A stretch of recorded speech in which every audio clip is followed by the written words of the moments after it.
All right, we're live? Live, okay. What's up, guys? How we doing? John Dimatteo here with Cutternation podcast. Got an awesome guest up here, a guy that I have not seen in years, Sam Dimatteo. First of all, don't forget to go check out my online store, get some gear. I got some new hats working. I got some surprises on that. Got on-field stuff. Don't forget to get your Jager bands, tap-weighted balls, flush bands. Got a surprise with the Power Core 360 coming out soon. Add that to the website and some awesome discount codes with that. If you guys got any questions, please comment in the video, DM me. Don't forget to follow me on Instagram, Facebook, whatever you guys want from there. If you got questions, hit me up. Let's work on helping you guys learn how to throw hard and recover, train like a pro. So I'm pretty excited about having this guy on here, Sam Dimatteo. I'm not going to lie, when he and I, we used to play against each other in the Pecos League. Yes, I came from the Pecos League. I know he did too. But I'm telling you, this guy had one of my most favorite walk-up songs, and he played at probably one of the best stadiums to play. And so not only did he look like a badass, as you guys will see, like his music was good, and so it almost like stepped up my level to really when I would face him. So here you guys go. Check out this giant monster here. Sam, what's up, man? How's it going? How's things going? Good. Look at this guy right here. What's going on, man? Thanks for talking me up. Yeah, no problem. It's been a pleasure, really, following you on Instagram and everything. The more and more I talk to the guys that I play with, not saying that people are bad, but it's always good to see like everybody kind of seems to have the same heart and the intentions of us coming from the Pecos League. And really, with you and like one of our other buddies, Fabry, you guys, tough exterior tattoos, nice, what are you, Italian? What is that? You're something strong in there, right? What's that? What's your heritage? You Italian? You got a nice beard. Yeah, you got a strong Italian thing. You got the tattoos, the cutoff, your style and everything from there. So, well, we'll just kick it right off. Like I said, I think the last time I saw you and you were in the batter's box. I know that. But in the same sense, we were on the same team maybe in the All-Star game for the Pecos League. And what year was that? Was that 2015? I think it was 2015, maybe 2014, 14, something like that. Something like that. Okay, yeah, that's what I thought. 13. Might have been 13. Maybe. I don't know. I have no idea. Getting old, man. I forget. You're not as old as me, man. I'm 31. You're all right, So I got a question for you. You got to help me out because we were there, and I remember first day spring training, getting all that crap going, and these camera guys show up, right? And the camera guys show up, and we start signing waivers. And we find out from the beginning it's going to be a reality show. Now, take everybody through. You were on the show. You were a main character, were you not? I don't think I was supposed to be anything from the start. You know what I mean? I think whenever we first got there, we kind of knew that something like that might happen, but they never said for sure. They said that there might be some cameras and stuff, just ignore them and things like that. And then I just think as the season progressed, a few of us became, kind of a focal point of the show. But yeah, when I got there, like they didn't know me, you know what I mean? I didn't really know what was going on. But a couple of us, I think we came from we've had some years under our belt, and we kind of scrapped it out, through some mid to lower baseball stuff. And it's cool stories to tell. You know what I mean? Some of us that came from a higher level, and then you get dropped down to like the lowest level. It's interesting to hear the perspectives when you go through that drop in talent level where you're at spring training with MLB team, and then you're on a high school field in the Pecos League, like with the snap of a finger. So as baseball people and baseball fans, it's cool to see that perspective. And I think they did a pretty good job of kind of showing like, us all scrapping it out down there at the bottom, trying to hang on. That's one thing that everybody has in common there. Like a lot of people, you're obviously not getting paid a lot of money. Your traveling is rough. The hotels you stay in are bad. You know what I mean? But if you love baseball and you still want to keep your dream alive, like you have to have a season like that. Sometimes you have to have 2 seasons like that, so a lot of people, they'll be very quick to say that a league like that is terrible, and they complain and they bitch about it. But like at the end of the day, if you're not there, you're at home. So, you know what I mean? Like that's almost like a fallback league. If you're smart about it, you got to stay alive one way or another. And what's actually surprising is at this point, you see a lot of people move up from that league. So the chances are always slim to move up. And, you know, I mean, that's in any league, but if you truly want to like go after your dream and that's what you want to do, like sometimes that's where you got to go. There's, you know, so I think that does something for your character and something for your strength mentally, you know what I mean, throughout your baseball career. So I think it did a cool job of kind of showing, you know, that struggle, I guess you'd call it, of that we all kind of had to go through at one point. Yeah, I totally agree. I was a 2-year guy. I started off but the year before you got there, I started off in Cleveland. What's it called? The Frontier League with Lake Erie. I started Lake Erie, made it to the last day, and then I was one of 3 rookies. And then I got released. They told me to go down here and play. They just didn't know how I was going to project, yada yada. And then went down there, went to White Sands first, and then got traded over to Santa Fe, which is where, you know, probably one of the most ridiculous. Actually, now that I played in my career, like now that I played at this new place in Mexico, probably the second most ridiculous place I've ever played. I think yeah, Santa Fe. You guys that don't know, Santa Fe Fuego, right field is 270 feet with a 13-foot fence. Center field is what, maybe 330? Yeah, but right field was for sure No, we measured it off one day. Like we had it. We went like, yeah, we went bad. Yeah, we went like measuring. Like I think someone had 100-foot measuring tape, and we just went all the way down the foul line, and then just measured the whole thing out. It was ridiculous, you know. And then left field, I think, was the farthest at like 350 or something like that. But the kicker that you guys don't know about is that it was 7,000 feet up, about 6,700, and so pretty much any ball that went up in the air was gone in any direction. Like it was just. That's the worst place in the world you can be as a pitcher, basically. Oh, but no. I have found a new location. So this past year, you know, this past couple of years since I've seen you, I've been very blessed to be able to play in the big leagues in Mexico in the summer and the winter. And I signed with one team in the summer, and I got traded before the team even started to a place called Durango, Mexico. Now, before we even talk about anything, Durango, Mexico is actually like hugely famous for old Western movies from the States. Like apparently the way the mountains are and the rocks and everything, like Clint Eastwood, there's all this crazy filming. So they even have these cool like movie strip things with like Clint Eastwood and some of these other actors in their highway. It's a very nice city. Very, you know, it's not like a rundown or anything like that. Like everything's there's a lot of money in there, ranching, farming, stuff like that. But 8,000 feet up with a minimum of a 25-mile-an-hour wind blowing up the center field all game. Yeah. So similar situation. Yeah, 2 broken bat home runs it was 340 down the lines and 415 in center. 2 broken bat home runs.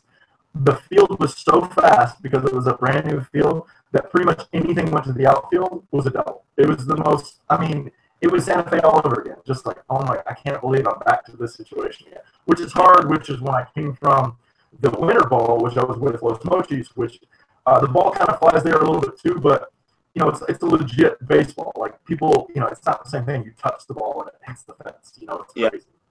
Yeah, I got you. But either way, I mean, that's just, you know, that it happens. That's baseball. Sometimes you got to deal with it. You know, we got.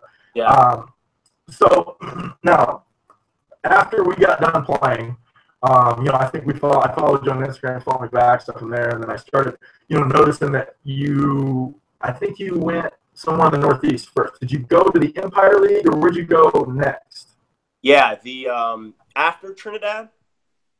Yeah, because I know you ended up in a very good league, probably the best league, I would say. But where were you in between there? How did you get to the Atlantic League?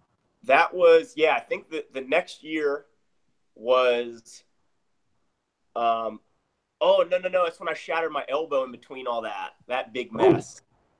When I went to the Winter League in Fort Worth, Texas. Well, I ended up going to Fort Worth, Texas. That's who signed me, but that's when I shattered my elbow. That was pretty much the end of my career. I just didn't know it yet. But in the Winter League, and I want to say it was in Texas. It was San Antonio, maybe the Canseco brothers run it. That was a winter league. Yeah, It was. I didn't even winter know league. they had a winter league in Texas. Yeah, it's only a month long. Texas Winter League is what it's called. I forget the area though. And yeah, I had a huge injury. I shattered my elbow and had to get like pins and plates. And I was supposed to miss that season, and I ended up getting signed by Fort Worth after that. Winter League, and wasn't looking good. They had to take like a bone out of my hip and do a bone graft, and it was so bad. And my doctor told me that I was probably going to be done, and that was that was rough news to handle, obviously. Yeah. But they said at most like maybe a year I could start playing again, and I think it was like 5 months. And the doctor was like, if you want to give it a shot, like you can. It's not in the best of shape and all this stuff. And I went and played, but it was pretty bad. I mean, I hung. So how did you break your elbow? Was it like hitting or throwing or what happened? I dove on the warning track and shattered it. Oh, which elbow? It was my left elbow. So when I swing, like the killer is when I straighten my arm.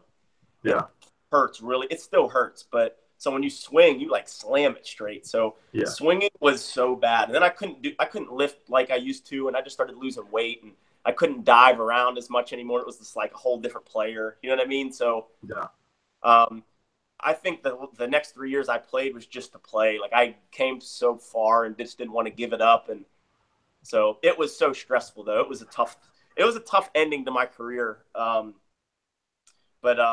Yeah, like I said, I didn't want to just pack it in. So I went after it still, but it was rough. It was so much pain. Then I had a second surgery, and yeah, it was tough.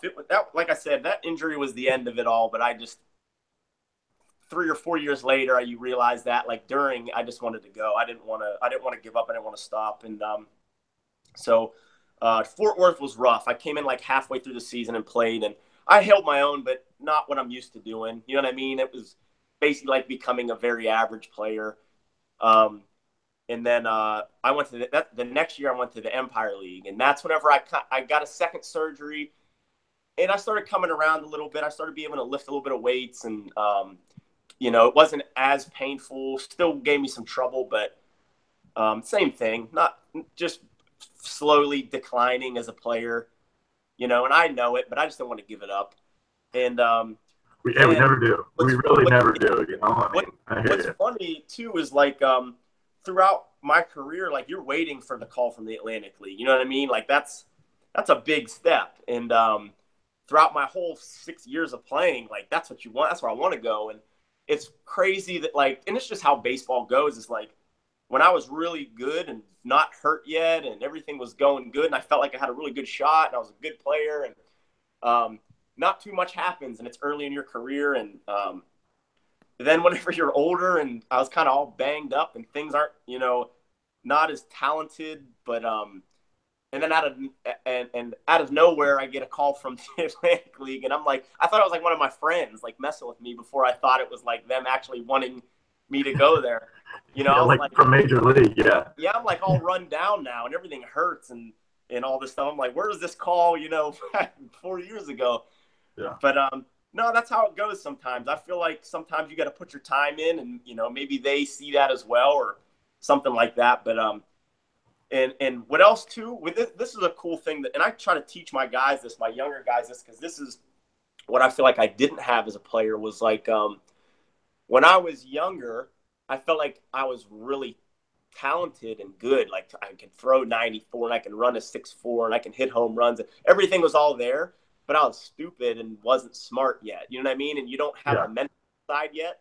And whenever you're younger, like I remember hearing that all the time too, saying like, you need to have your approach better, and you need to do this, and like all the mental aspects and things like that. And to me, even when I was in college and beginning of pro ball, you're like, it kind of goes in one ear and out the other. And like later in your career, you realize how important all that stuff is. And like just playing for so long, you get smarter. I mean, it's just like anything. You just mature and you get smarter with the game, and you make so many mistakes, and you get better from your mistakes. So like now that it was like I'm at the end of my career, and I'm hurt, and I'm not as good, and I'm not as explosive now, and I'm not as big, and the injuries kind of took over, but now I felt like I was much smarter. You know what I mean? So like I never had it all together at once.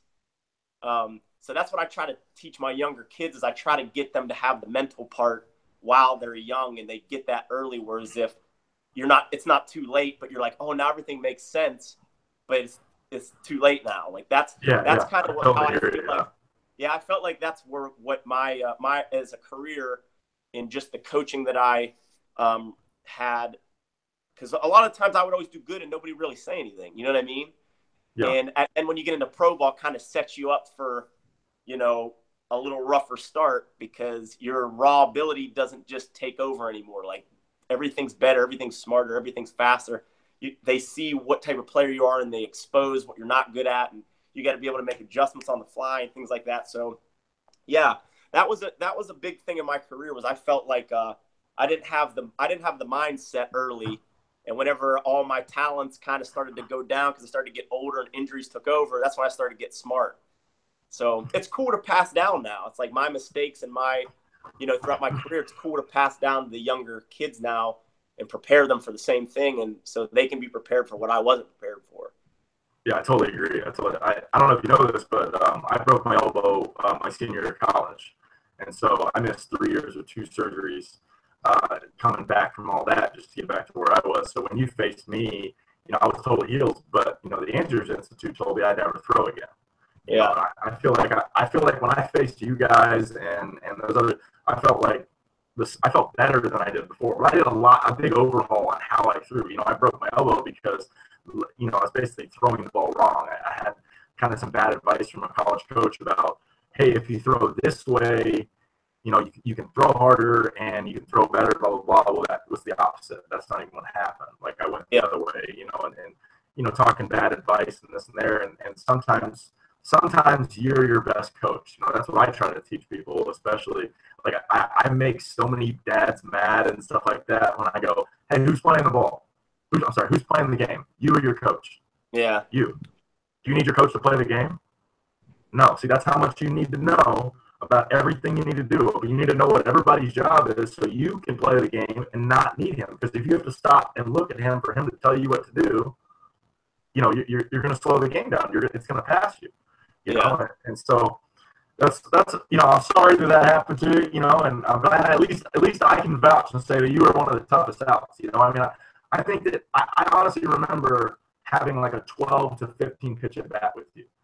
I don't know if you remember that, but I think you fouled off like 10 or 11 straight. And I think it was literally right after Faber did like 6 or 7 straight. And I think I had like 40 pitches in the first inning. And like I think I threw something crazy like 31 strikes or something like that. Like, and I was like, Jesus, just do like either I walk you or you hit a bomb. I don't even care anymore. I'm surprised it went 15 pitches, man. I'll swing at anything. I know. I remember that. Get me out. Yeah, I don't remember what the result was, but I do remember being like, "Geez, like this guy just hacks," So, well, that's my plan also is I really want to try to get a shot in the Atlantic League. That's my, I play down in Mexico. Things are great, and that's my goal. I've got some good connections. I've taken this winter off to really get strength and everything back up, and really try to make a strong run at it. And that's my goal. So it was awesome. That place was awesome, man. It was that's a place where I asked a lot of questions and a lot of what I mean. Like when you look at your roster and you see the guys that are on your team and what their experience, that's one thing I really didn't even know was like I think one of my friends were like, look at your roster, like do you see who your pitchers are and like where they've played? And I'm always just too caught up in like I want to do well myself. I'm not looking at other people's stuff, and I started looking a little bit and. Yeah, there's a lot of guys. There's like guys with World Series and a lot of big league experience. And Lou Ford. I played with him down in Mochi's this year. Yeah, it was. Did you play with Lou? What's the name again? Lou Ford. Did you play with Lou Ford? What position? He's an outfielder hitter. He's an older guy. He's like 42. He can still swing it, man. That's great. No. I think our oldest guy was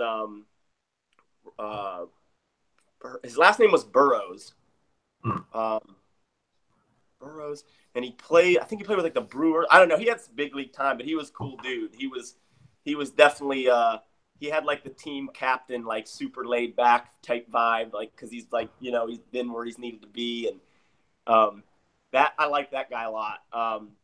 But those guys, they offered a lot of help. Like I asked a ton of questions because obviously they've been to a level I haven't been able to reach yet, and I'm a big fan of asking people that have, what I mean, that have been at that point. I ask a ton of questions. That's another thing I didn't do enough of when I was younger as well. But they've obviously the right questions though, right? The right questions, because I get questions on here all the time, especially when I go live and stuff. And like I love it because I wish, like you're saying, asking questions. Excuse me. That I wish I had someone that would like, hey, it's I get it. You have 5 pitches, right? But you don't throw hard enough to get into the door. I mean, I was a weird in high school. I threw a couple no hitters. I dominated my area of baseball, and then I didn't get recruited, even though I was quote unquote good for my area.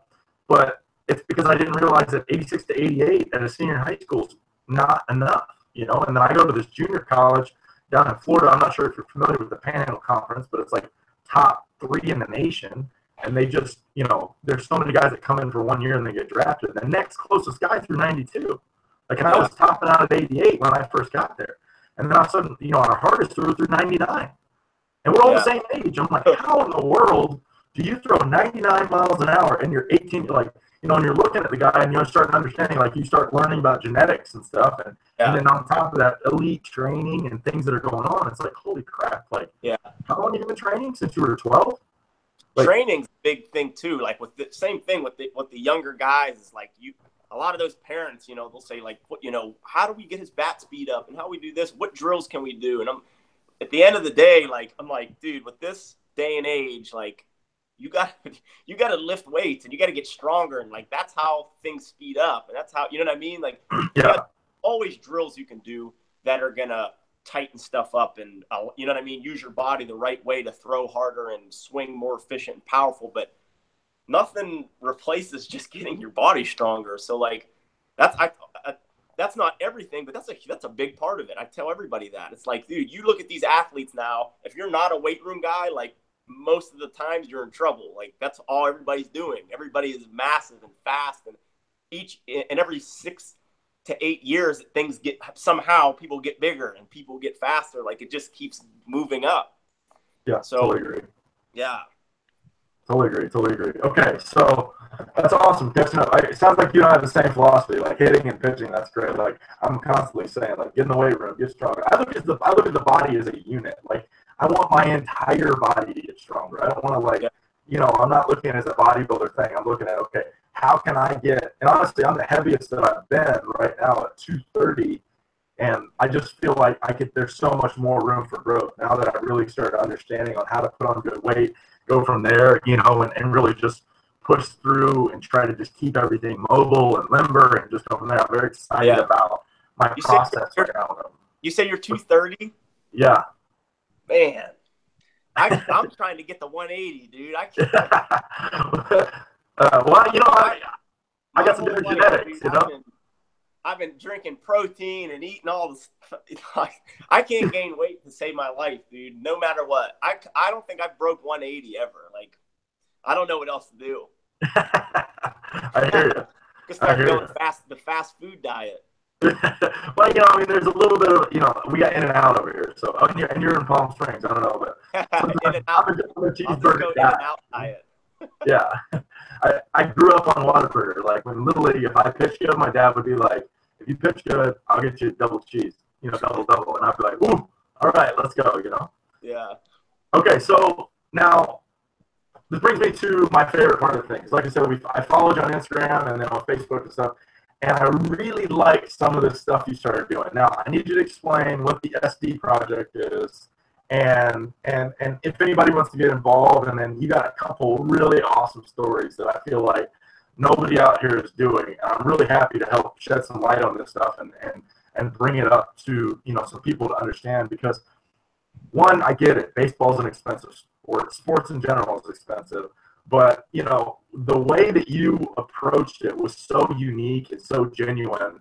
I don't even know if you know. I think you did a GoFundMe. I think I threw like $50 to you. I don't even remember. Yeah. a Yeah, while no, ago, and like, because it was just like, dude, I mean, tugging at the heartstrings. I'm a little romantic, it happens. So, if that's the situation, like, hell yeah, So, especially in the future, man, you gotta send me some stuff so I can get it out to my yeah, followers and everyone yeah, out there, yeah, so I can help promote you because, people need to understand, everybody starts at a different position.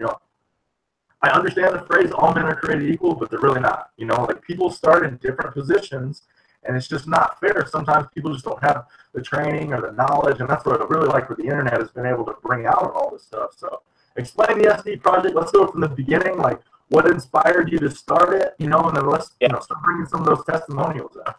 Okay, cool. Yeah, yeah. No, this would be cool. So I don't honestly, for as long as it's been around, I don't get too many chances to like sit back and explain it. To tell you the truth, um, it started. It started. Actually, it has a crazy story. If there's time to tell it, I mean, it's really cool how it started. Um, so I teach just like you. I teach at home out of several different baseball facilities. And there's one in New Brighton, Pennsylvania, and that's kind of where I grew up, Beaver County, Pennsylvania. And when I was younger, I don't think it was as scrappy as it is now. Like we have a lot of bad areas now. A lot of those towns just keep declining, and a lot of yeah, it's just a lot of I don't know if I'd say crime, but just like a lot of stuff going on in our county.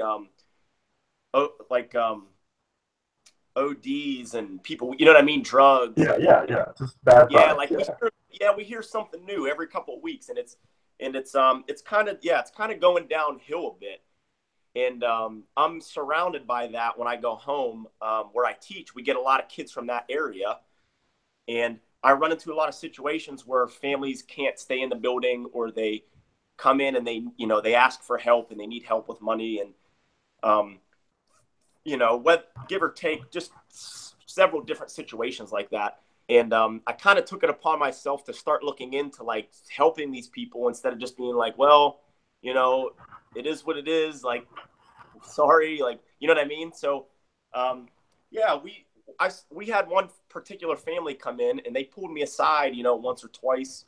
And they were kind of, saying, our welfare check doesn't come in, till later this month and stuff like that. And like, at the end of the day, like, it's, money like this isn't make or breaking us. I'm just, whatever, it's all good. Let me know at the end of the month and we'll get it all straightened out. So, same family at the, 2 months later came in the same situation. They pulled me downstairs, and the mom and the dad and the kid, and they kind of told me their whole situation, their breakdown, and said same thing. We just don't have the money. We love it here. We like keeping him involved. And the little kid had a disease, and the mom had it as well. It was hereditary, and it's some type of bone disease where they get achy if they don't stay active. And I just can't remember the name of it, but they were gonna take him to ballet. They said that was like the cheapest option, and I was like, dude, don't take this kid to ballet. Like, keep coming in. It's all, you know what I mean? I was like, Yeah. just keep in, it's fine. At that point, I was like, I'll take care of it. I'll handle it. Don't worry about the money. I'll come up with something. So like at that point, I was like, now I got to do something. I told him I would, so Yeah. that's whenever I started actually like messaging some of my friends and teammates and like family members and being like, hey, I got this situation. Do you want to help out? Maybe we can call it like a sponsorship type deal.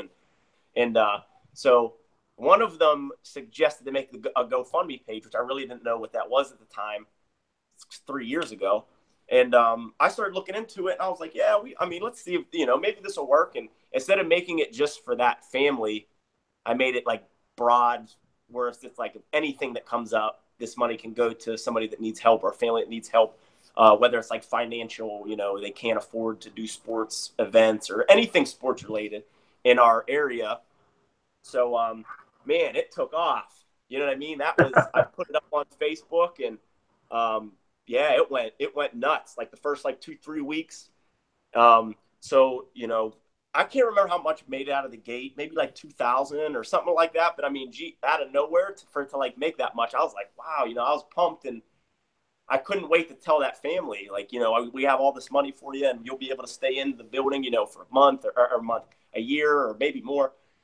So I called them to tell them and they didn't answer. And then I texted them a couple times and no answer. And then like a week went by and then I texted them again and no answer. So long story short, I never heard of this family ever again. And they're the whole reason why Oh man. the whole thing exists. So it's actually a pretty crazy story of how it even became a thing.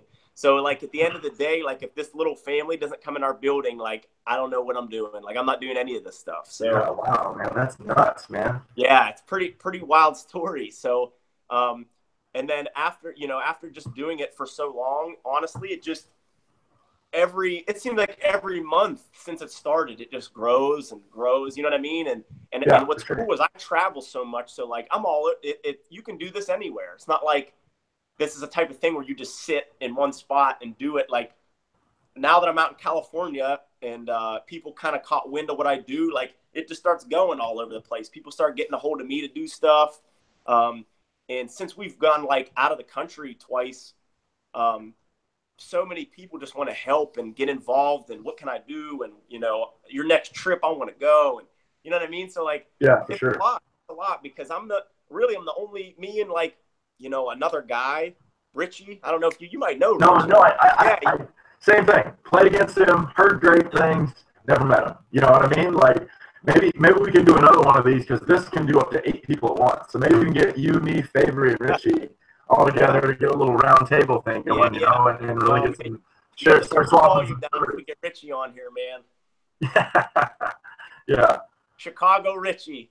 Yeah. But he's he basically, I guess you could call him almost like a co-worker or something. You know what I mean? He does a lot. He does a good bit for me. He's gone on these trips and helps promote it and helps out with whatever we need to do.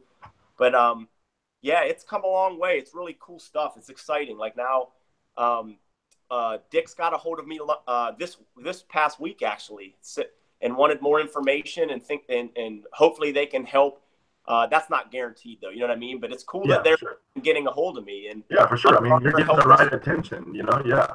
Yeah, Under Armour helped us with our equipment to South Africa and Zimbabwe. Like that was awesome. So yeah, hopefully it just keeps growing. Like it, I'd like to do as much as I can with this stuff. I don't like to sit around and kind of like take breaks from it. It's like there's always something coming up. Sure, I totally agree. Yeah.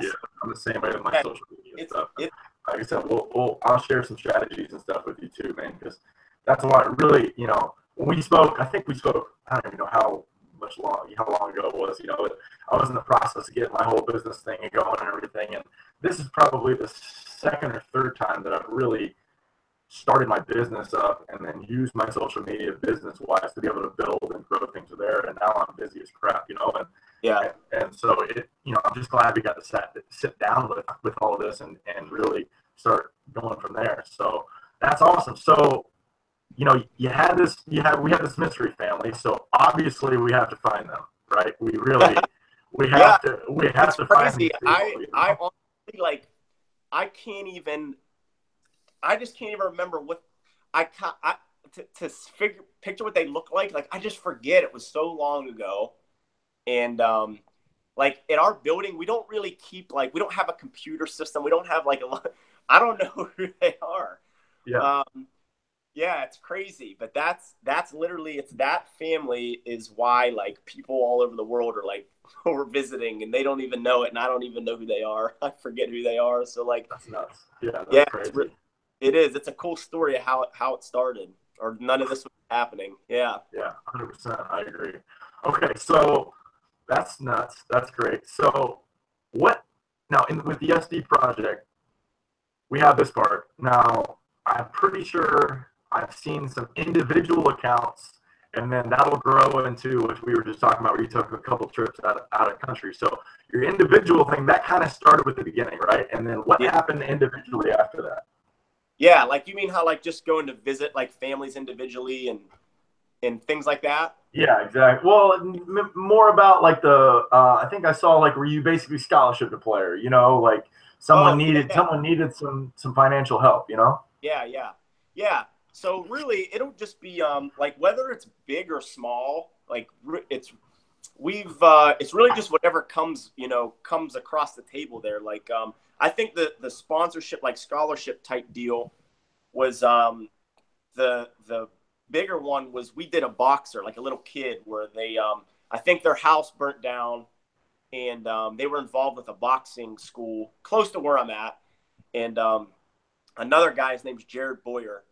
He does a lot of stuff with kids that come, same thing, families that maybe can't afford things on the more expensive side like that. And he tries to keep kids off the streets and in and out of his building through boxing training and stuff like that. And he told me about that family, and they have a program over there where it covers them for a year. I think it's like $750 or something like that. Covers them for a year, and it's like all training, athletic gear, like, you know what I mean. It kind of comes with everything you need for the year. And he kind of got a hold of me and said, we got a kind of a interesting situation here. And they had I think they had like 4 kids or 5 kids or something like that. So, to me, yeah, when you hear that all together, like, and just the who I look for to help out, like, that's a no brainer. You know what I mean? I'm like, oh, this is an easy one. Let's go.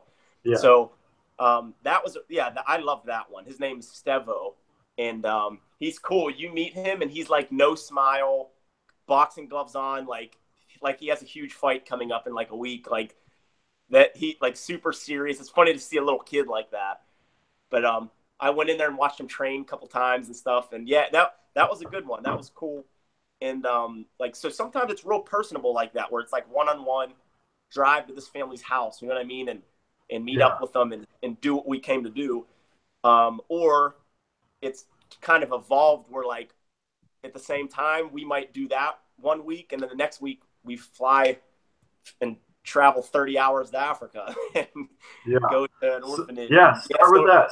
Okay, before you go to the Africa one, because that was awesome, start with the Colombia one, because that one was the one that I think really blew you up online. That was the first baseball one. You and Richie went to Colombia. Tell us about that. Tell us about how did you get in contact with the people? Was it Google Translate the whole way, or like what happened, This will be good too. Yeah. So, well, the idea even started by Richie played down there. So he played, I don't know if maybe it was a winter league, a winter pro league, something or other, where he played down there. So they, as a baseball team, had to help out with the community. You know what I mean? Like kind of like any baseball team does, where you have to do things, around the community and stuff like that. And he was in contact with a couple guys down there that he knew, and it was his idea to kind of be like, we had to work with these kids, and he's like, they're in some pretty rough situations. It's not like here, you know what I mean? It's like other countries, it's different level poverty, you know what I mean? Yeah. So he was like, let me get a hold of them. Let me see what they think. Maybe we can go down and do something. And next, one thing led to another. One of the guys down there was like all about it. He actually flew us down there. And he put us up in a hotel. So that was huge. That kind of made it possible, because at this point we weren't big enough to fund something like that. You know what I mean? Yeah. So, yeah. Or if we were going to do it, we would have had to wait longer and try to raise money for it. Because a lot of times, like, we have a pretty loyal following. Like, if we put something out, we want to do it. People start chipping in and stuff. But this was a big trip, obviously. And it was like, once he was like, I think this guy can, he's going to fly us down and all this stuff. And, in the back of my head, I'm like, I doubt it. This seems too awesome. You know what I mean? Like that type of deal. He sent me like airplane reservations, and I was like, oh, okay, here we go. So, whenever I posted it up, this one was much more like, we were going to try to get like used equipment, a lot of used equipment rather than, and same deal. We didn't have, a crazy amount of money to buy everything brand new. The African one we did, but we grew, you know what I mean? That was a whole year later or so. But this one, it was much more like put the word out. Anybody that has, fairly new equipment or used equipment. And I think in that video, what's really cool that was different from our trip we just did was how I kind of videoed all the boxes getting shipped in. Like every day I'd wake up And no joke, like at my apartment, I opened my door and I like couldn't even get out one day because there's literally like 4 huge boxes stacked in front of my door. And that was a cool, That's funny. that was a cool moment. Yeah, that's on there. If you watch that video, that was a cool like 20 seconds of life where it was like, wow, this is really, you know what I mean? Like people were sending me stuff every day to help out, and it was like, man, this is good. You know, this is. It felt like that's when it was finally like taking off, and that was cool to see that. Every day I would get something new, and we, you know, me and Richie, before we left, we cleaned it all off, and we couldn't take everything. We had so much stuff, and 2 people, you can only take 2 bags each.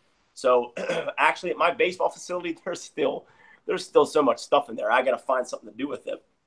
But yeah, we went through the airport and like 200-pound bags. We had to pay so much money for our bags, but either way, to get everything there, you have to pay for it through shipping one way or another. So Yeah, it was exactly. It's probably better the way you guys did it by having it with you, you know. And then I'm sure customs were probably freaking out, you know, or like, yeah. why do And you have a million shoes with you and like me 1400?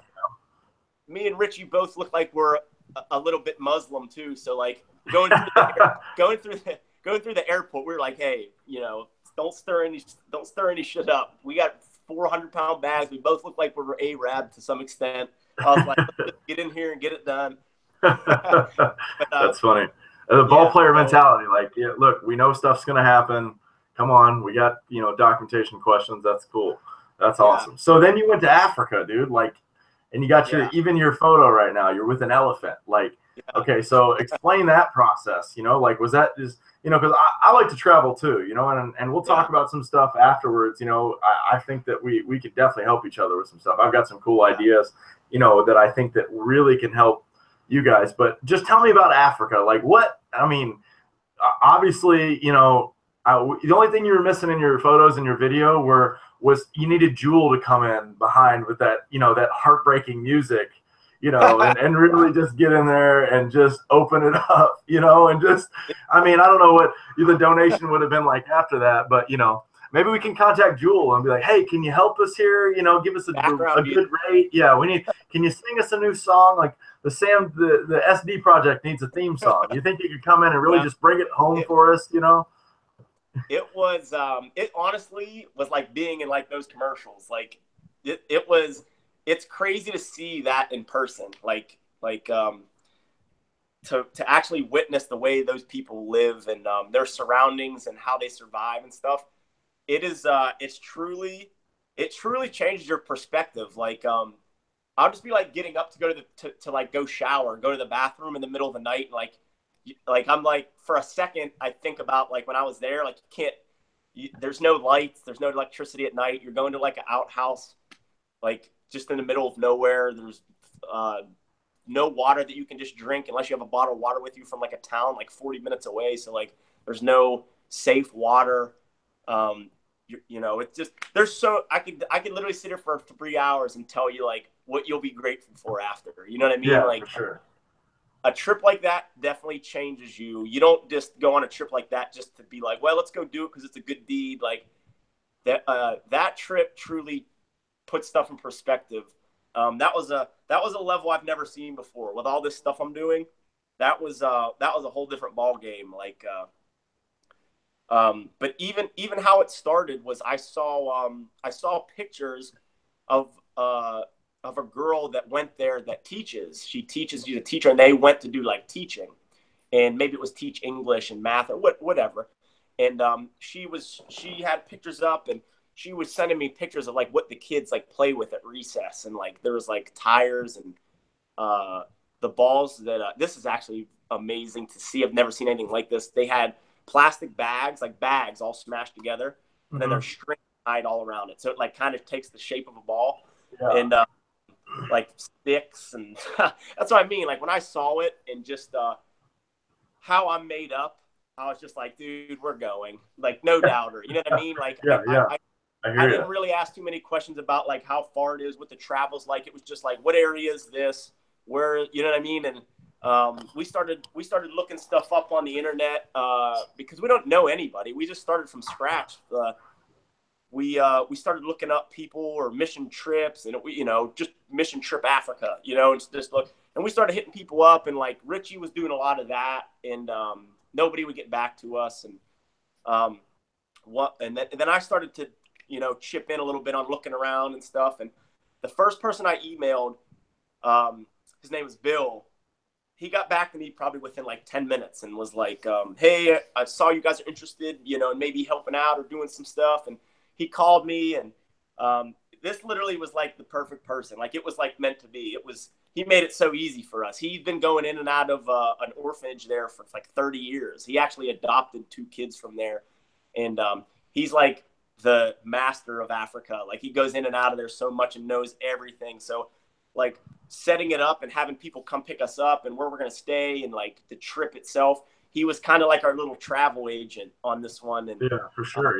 Yeah. So having somebody on the other end picking us up and being with us the whole time, like when you go to another country, you have to have that. Like, even with Colombia, we had that as well. We had a couple guys that would kind of like pick us up and take us where we need to go and hang with us because, at the end of the day, like it's hard to communicate with people as well. So, yeah, this guy really helped us with everything. And if you look that up, like you could see all the stuff they've done. It's called the House of Hope. It was, like I now, said, did you play soccer with them or football as they call it, or whatever, Yeah. Because I saw you did a clinic. You actually did a baseball clinic in Venezuela, which was awesome. Like you played a game. I don't remember what exactly you did, right? Didn't you break some stuff Colombia? down? Yeah. Oh yeah. We went and we did. We had like 3-hour practices every day. We'd go and we'd practice, and they'd play games and we'd pitch and kind of like get involved a little bit. But yeah, that was crazy because we needed a translator, and the kids translate. They talk. There's some of them that talk like perfect English. So yeah. I'm talking to like 8 kids, and I'm like rambling on, and then like I'm like, oh, I forget that nobody knows what I'm saying. Like I gotta slow down, and like I'd be like yelling for like a translator. Like one of these little kids would come over, and he'd translate, to all these kids. So that was really cool. But those kids, man, like they're just. I feel like a lot of times when you go to different countries, like there's something different with just the kids there and the mindset. Like they like wouldn't leave that baseball field, like no matter what. You know what I mean? Like there's no cell phones around, there's no iPads. Like that's their escape. You know what I mean? Like that. Yeah, for sure. They don't want to go home because you go home, there's nothing to do. So like. Yeah. There's like no lights and very tough to see, and they're all out there. They don't want to go home, and they're telling us to come throw more batting practice and grabbing us by the arms, and you know what I mean. So yeah, very, very, very different viewpoint on when you see that stuff. Same thing in Africa. Like these kids, and I even say this in the video. Like if anybody has a reason to be upset and pissed off, and like is these people and these kids and they're orphans, and they have Philip, the guy that owns or is like a big part of the orphanage and is like the director there. He has 5 kids already, and then he has 20 at this orphanage. You know what I mean? And like wakes up like ready to rock every day, smiling, nothing, laughing, no problems. We're getting flat tires, no big deal, fix it. Shatter a windshield. The roof came undone while we were driving, shattered the windshield. We'll be fine. Drive. Like they just go. Like there's, you know what I mean? They just deal with it. They just deal with it. That's awesome. They're very, very, very strong mentally, just because of their surround. You throw anybody in those surroundings, middle of nowhere. You know what I mean? Like you have to be to survive. You have to be strong. So they're a different breed. That's the best way you can say it, man. They're a different breed for sure. Yeah, that's nuts, man. That's crazy inspiring story, man. I'm happy that you were, it really it's like like I don't feel like you know me, and I don't know you, but there's a thing with like the baseball family, I mean, like where when you want to see good guys do good stuff and succeed, and then on top of that you're doing a really good thing for people in the world and just giving back and really just doing the best you can. And it sounds like you have even more, awesome things in the plan, the plans coming up for you. Yeah. That's really great stuff, man. Well, I don't want to eat too much of your time. I know you got a lot of stuff going on. Tell everybody, give them your Instagram, give them the Facebook, and just what can they do to get a hold of you, or if they want to donate, where can they go to do that? Yeah. Okay. So there's the easiest way if you want to donate is you just go to the GoFundMe page and you just type in SD Project and it'll pop up. You'll see it. That's like the most popular means of just individually donating. But you could see that to me, the coolest part is seeing all the stuff. You know what I mean? Seeing the pictures, seeing the videos, the proof, and seeing how cool it is when it all comes together. But that's Facebook, same thing. You could type in my name, Sam Dimatteo, or you could type in SD Project. I put them on both. And then my Instagram name is Dimatteo 10, I think. Dimatteo 10. And like I said, you scroll through that. There's stuff all over it of what we've done and where we've been and things like that. So, yeah, we're grateful for anybody that jumps on board. You know what I mean? It's cool stuff. So, yeah, anybody. And if you want to contact me, just message me through any of those. And I'm pretty quick to get back to everybody. So, but, yeah, man, I appreciate you having me on here. It's good to talk to an old baseball friend. Yeah, man. It is. Former enemies. Yeah, right. The feuds were strong in the Pecos League. We didn't. The pay wasn't strong, but the feuds were strong. Yeah. It's definitely cool, man. All right, well, we'll definitely talk a little bit more off air in just a second. But guys, go follow Sam. I'm gonna put the links to the stuff on my Instagram and Facebook and YouTube on here. Sam will share this out and get it out there, and so people can know, because like I said, I didn't even know anything about that heartbreaking story that you told from the beginning. So we got to get that thing out there. So we'll definitely, promote this, try to get stuff out there.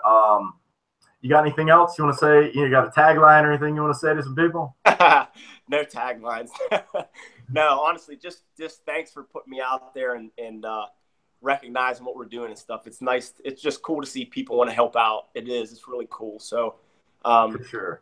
Man, obviously, best of luck with all the stuff you're doing, watching your videos and all this kind of stuff. It's cool stuff, trying to help out the young guys. And like I say, we're both kind of on the same path, man. Now, you're still going, go as long as you can, man. For sure. That's what I always tell people. I'll never tell anybody to hang them up, man. I miss it after 1 year. So, keep doing your thing, obviously, man, because take it from me, I'm done. And when you're done and you're sitting here, you want to be able to look back and be like, man, I went until I literally couldn't throw another pitch or couldn't run. Because for like guys like us, as long as we've went after it, what's the point to not ride it out, man? You know what I mean? So yeah, that would be the last thing I would, just like I said, talking with you and stuff. Keep going, keep doing your thing. I wish I was still out there. And yeah, thanks for having me on, man. This was cool. No problem. Like, we'll definitely do it. We'll definitely do it again. So, all right, guys, don't forget, go follow Sam. One other thing, if you want to support me in anything, I know Sam's mission is way more important. But if you want any of the cool gear, just go on my website, links on my Instagram, in the bio. If you got anything else, don't forget, get better, throw hard, use your J-bands, get stronger every day. And if you got anything else, just DM us. Both of us, we're very open, and I'll try to get some strategies to get to Sam out there a little bit more so we can get some more awesome stuff from him. So if you guys got anything else, let us know. Don't forget, throw hard.